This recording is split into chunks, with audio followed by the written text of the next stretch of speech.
So you probably heard the hype that data analyst bootcamps promise to transform your career in just a few months.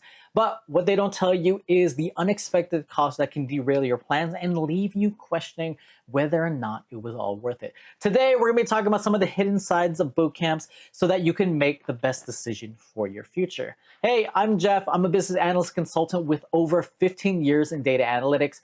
And over the years, I've helped mentor and hire new data analysts and business analysts, and I've seen what works and what doesn't when breaking into the data analytics field. My goal is to help you avoid costly mistakes while breaking into the career that you want.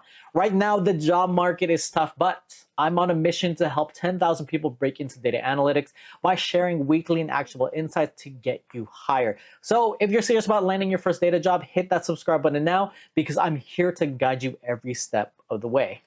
But one thing I want to make very clear, I'm not against boot camps, and I think that they can be extremely helpful in the right situation. There are high quality programs out there, and I've seen friends complete them and successfully transition into tech careers. However, I think it's crucial that you know what you're getting yourself into, do your research, and understand the true cost of getting involved. So let's break that down. And also, one note before we break it down, is one of the best ways to get into a data bootcamp is when you already have a job and then they can pay for your data bootcamp for you to continue your education or to move into a different role. Once you get into a company that has a stipend that they give to you for educational costs or tuition reimbursement, then you'll be able to not only take a bootcamp but not worry about the cost because most of it will get paid for, or even half, or even just having like a small portion of it getting paid for will take that financial burden off of you. So it's better that you get into these situations where that is the case. First thing I want to cover is the monetary cost beyond tuition. Many bootcamps advertise tuition anywhere from $10,000 to $20,000, but there are little hidden costs that will catch some students by surprise. There are going to be software fees. Sometimes you're going to be paying for tools like Tableau, Power BI, or cloud computing platforms that often require separate subscriptions. Yes, there are free versions, but if you want to get the upgraded version, the professional version that you might be using in a job, those are going to cost you a little bit more. Also, there's some career service fees that might not come with your bootcamp. Some programs are going to charge extra for job placement or job assistance trying to land the job. So you have to look for these guarantees as well if they come with any additional costs. Also, the opportunity cost and the lost income. Full-time bootcamps means that you're going to be giving up months of potential earnings, which could stretch your budgets even thinner if you have to rely on your savings at that moment. And then the next thing I want to talk about is income share agreements, ISAs. So let's talk about ISAs. These arrangements do sound appealing. Pay nothing up front, pay a percentage of your salary once you land the job. But it depends. So it just depends on your situation. ISAs can often take anywhere from 10 to 20% of your income for years, leaving graduates feeling stuck. But if you weren't able to get that job anyways, and they're able to help you break into a role faster, then it could be worth it. That said, I'm not entirely against ISAs also, like the way that this is going to be sounding. One story that I have in my personal life is my cousin from the Philippines. He moved to the US to work as a nurse through a contract through a company that paid and got him hired there. But his contract makes him pay 50% of his salary for 2 years. And he has an option to buy out his contract at a lower, that would save him a ton of money later. You would just pay up that upfront money. For him, this is a great way to afford the opportunity. And he's making significantly more money than when he was working as a nurse at a reputable hospital back in the Philippines. And loans for him, especially in the Philippines where financial services aren't as readily available as they are here, they weren't an option. So the key takeaway here is crunch the numbers, weigh your options carefully. ISAs can make sense in specific situations.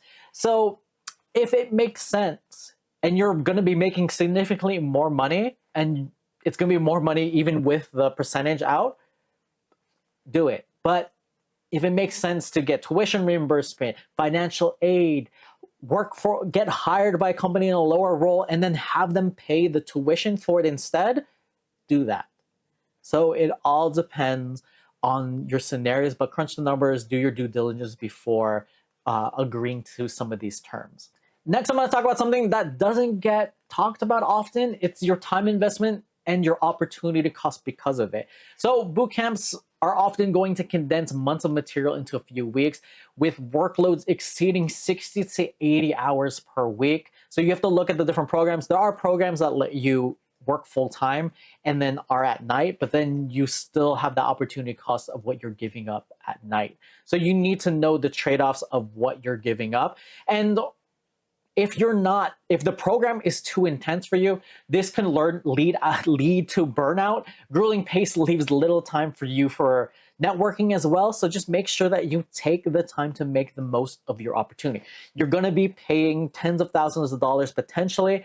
So you want to make the most of it. Network with people who are inside your program and your bootcamp, because oftentimes there's going to be working professionals in there. Your professors and the people leading the instructors inside these could be working professionals as well. So you want to network with them, because any one of those people that you're introducing yourself could lead to a job opportunity in the future or right after the bootcamp. So just keep that in mind. Bootcamps are good for the people who need that structured availability and that pressure to complete your tasks and learn fast. So the bootcamps are good for that as well. Then the third thing I want to bring up is quality of education. And this is a big one. Not all bootcamps are made or created equal. There are some terrible bootcamps that could appear great on paper, but do nothing to help you get a job or become job ready. So it's important that you do your research, and you research all of the different comments and all the bad comments as well. You want to look at bootcamps that don't have outdated curriculum. Tech is evolving at a crazy rate, especially with AI. So as it evolves at this fast of pace, it means that some programs are going to teach you tools that are already obsolete or becoming obsolete. There are also some bootcamps that are just too generic in focus, that focus on just general skills, leaving gaps in niche areas that you might want to be focusing on. Say like you wanted to get into healthcare analytics, or specifically marketing analytics, or other types of financial analytics, crypto analytics, but these are not teaching you the general skills that you need to get into there. So you need to figure out how to supplement that, or best case scenario is be able to find a bootcamp that has those specific skills in mind. And then instructor experience. Not all instructors are great and have real world analytics experience. Some of them are just teaching it and we're just trained by the bootcamp to teach. But that doesn't mean they won't be good instructors. But if you want to network with real professionals who are working the data fields now and increase your network opportunities to get jobs in the future, or just even have a mentor to be able to guide you that you can reach out to when you struggle with something, this is when you want top level instructors that are actually working professionals. The fourth thing I want to bring up is job placement rates aren't always transparent. This isn't going to be all programs, but some programs are going to be inflating their numbers, and they're going to be including unrelated job roles inside their suggested success metrics. Job guarantees with some of these programs often have a fine print requiring you to apply for hundreds of jobs or attend every mock interview to qualify, which makes sense. I'm okay with having job guarantees that make you do that. But know that coming up front, if you're like, oh, I have to do all of this to be able to have that job guarantee at the end of my bootcamp to get my potential refund if I'm not happy at all.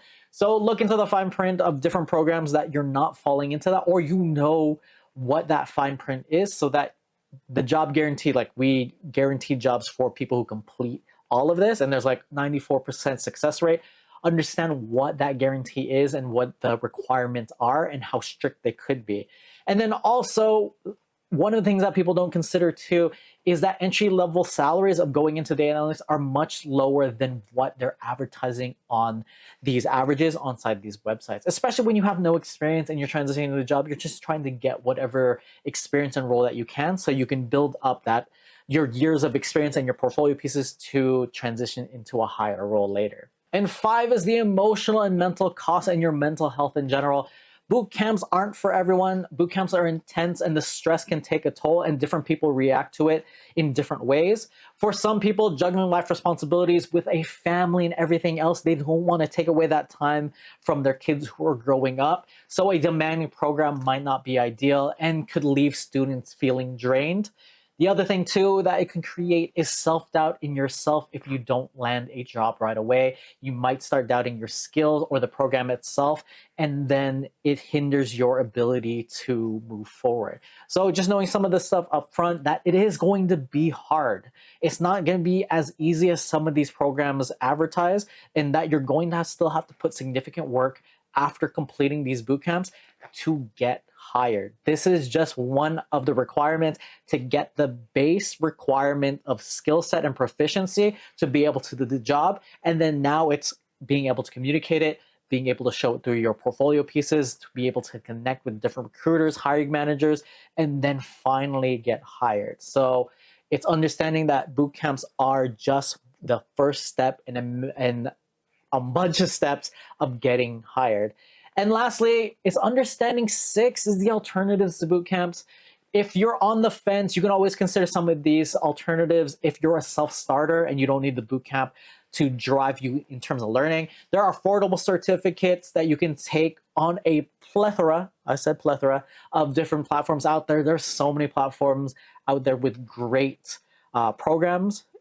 So this is just a good way to start getting your feet wet, and also a low-cost way for you to get into it before diving into this and realizing if you like it or not to pursue a bootcamp. And also, the alternative is to get your employer to pay for it so that you can get into a great company that pays for your furthering education. Then you can have them pay for this, and then you don't have to worry about upfronting the cost. And then you can get into a bootcamp for significantly lower price or for free potentially. So that's another alternative. And then you have other self-guided free resources like Free Code Camp, Kaggle, and then YouTube tutorials that are a great way to start as well. And don't forget your community college. They offer in-depth courses at a fraction of the cost, especially if you'll be able to run into gems just at some of these community colleges. They're just data professionals who are doing on the side, just want to help out the community, and you'll be able to find them at community colleges teaching these data courses. You just have to look at various community colleges around your area and then do more research on the instructors there. And then the other thing, I mentioned this in a previous video, which a lot of people just don't do, is freelance or just volunteer projects so you can gain real world experience and then start building your portfolio now. Bootcamps are a great stepping stone, but they're not the only path to becoming a data analyst. The hidden costs, monetary, emotional, opportunity, it adds up fast. So remember to weigh your options. If you're considering a bootcamp, watch my next video of how to break into data analytics and see if this is a field for you. So watch that video now.